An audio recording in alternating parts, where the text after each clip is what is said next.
What is up, guys? Pastor Matheny here, and thank you for joining me today in my study.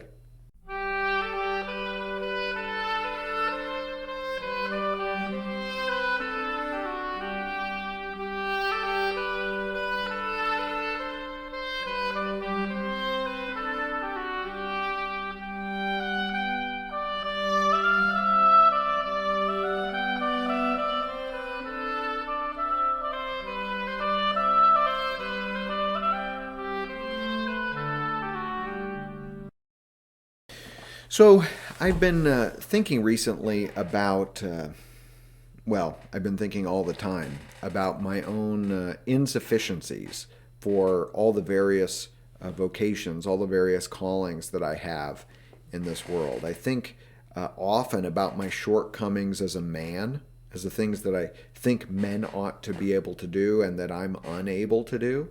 I think about my calling as a husband and what it means to be a husband, and all too often I remember and think about how I have failed in that job. I think about my calling as father and the momentous task that it is to raise children in the world and in today's world. And I think about all the ways that I undertake that task insufficiently. And I think also, too, about my calling as a pastor and how important that job of pastor is to all the people that are under my care in my congregation. And again, I see my faults and my failures and my shortcomings. And I wonder, oftentimes, how the people in my life put up with me. I oftentimes don't understand why the people around me tolerate my vast insufficiencies, we'll say it that way. And in considering this, I remembered a particular passage. This is from 1 Corinthians chapter 1. I'm going to read for you now verses 26 through 31. For consider your calling, brothers. Not many of you were wise according to worldly standards. Not many were powerful. Not many were of noble birth. But God chose what is foolish in the world to shame the wise. God chose what is weak in the world to shame the strong.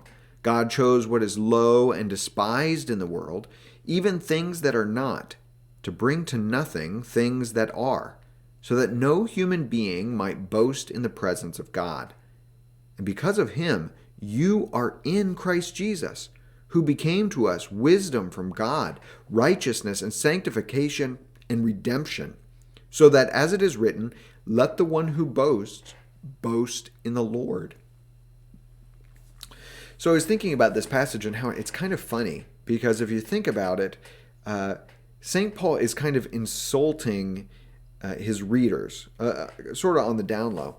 But he's saying to them, think about yourselves. None of you are particularly wise. None of you are particularly powerful. None of you are particularly influential or wealthy. And it sounds a bit like he's putting them down. But of course, that's not actually his purpose in saying these things to these people. He does want to draw attention to the fact that these people in the Corinthian congregation, and I would submit to you, the church today as well, are not particularly smart, are not particularly wealthy, are not particularly wise by worldly standards, or influential or powerful. But God has chosen such people, it turns out, for a reason.